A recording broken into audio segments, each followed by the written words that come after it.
It's 2017, and that leaves just 5 more months until British Columbians return to the polls. The BC Liberal dynasty has been around for so long that voters could be looking for a change in their government. But I think the BC Liberals still have a shot at beating their biggest threat, the NDP.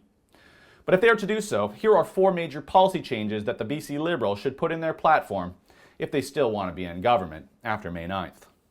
Let's begin with the big bureaucracy that is the Insurance Corporation of British Columbia, or ICBC.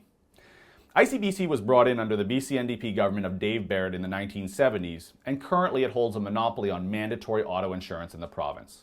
The only choice British Columbians have for private auto insurance is the optional insurance we pay after we pay the piper at ICBC. And in recent years, ICBC rates have been skyrocketing. Just last month, it was revealed that we could be in for another round of rate hikes of up to 42% over the next 5 years. And we are already subject to a 4.9% increase in 2017. ICBC is out of control with their rate hikes, and it's all because of the fact we have to pay for all the bad drivers we have in our province and the increased number of claims from a smaller number of drivers. But it also goes beyond that. Many people make false or exaggerated claims to milk ICBC for every penny, so insurance fraud is also a problem. But the biggest issue for me, however, is that ICBC will fight everyone tooth and nail on every claim in court before coming to a settlement. And the solution is simple. Just open up competition and allow us to buy private auto insurance as our primary insurance.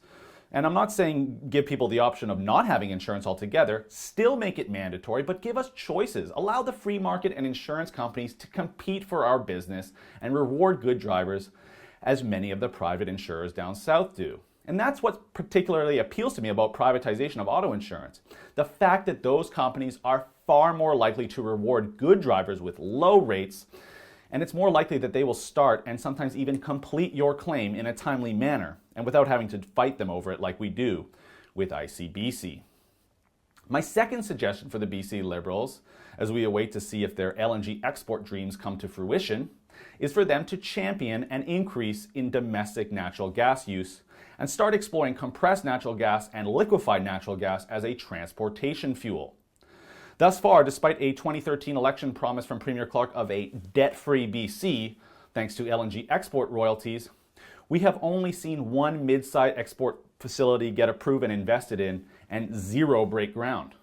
So why not incentivize the use of natural gas in the domestic market as a transportation fuel on buses, trucks, and BC ferries, or even something like a research facility where we can figure out how natural gas can be used as a replacement product.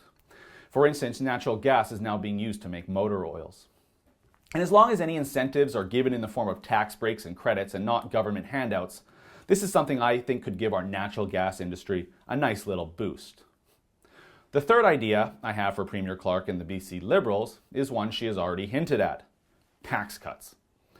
While it's true BC is already the lowest income tax rate and lowest corporate tax rate in the country, we are one of, if not technically, the last vestige of medical services premiums. And the Premier has hinted a few times that they are looking at either eliminating or rolling them up into income taxes the way they've done in other provinces. But I would go further. We know the province, and in particular the Lower Mainland, are experiencing an affordability crisis. So let's put more money back in the pockets of people and cut taxes even further. Don't just make BC the lowest tax rates in the country by 1% or 0.5% as it is now. Really make this the most competitive tax jurisdiction in Canada. And while I hate to say this to my Alberta friends who are watching, with Rachel Notley taking away the Alberta advantage, because it now behooves British Columbia to become an alternative place for investment and opportunity. If done correctly, I truly believe we will not only reduce the tax burden on British Columbians, but also raise our wages as we desperately need a larger business presence here in the Lower Mainland. My final idea is, well, one that many of you, especially on the right, will wonder why I am suggesting it. Guaranteed basic income. Yeah, I think the province should guarantee everyone a minimum income, or if you prefer, a social credit. Between all the different government benefits, welfare, and disability payments, it's creating a bureaucratic headache, and one that could be simplified with a basic minimum income. I know, hardline conservatives will disagree with this idea, but I think we could not only save money, but improve the lives of those who currently collect all the different benefits this would replace. And I also think we could do it in a way that incentivizes those who search or find work while receiving the basic income, something our current system simply does not do effectively. It's also a policy that could help the BC Liberals pick up votes from the BC NDP in working class and working poor ridings. For the Rebel.media, I'm Christopher Wilson. Thank you so much for watching. Last night we hit 500,000, 500,000 YouTube subscribers. And I personally want to thank every single one of you that's hit subscribe on that button below. But if you're one of those people that hasn't just yet, well, join the 500,000 others and click subscribe so you never miss a video from The Rebel.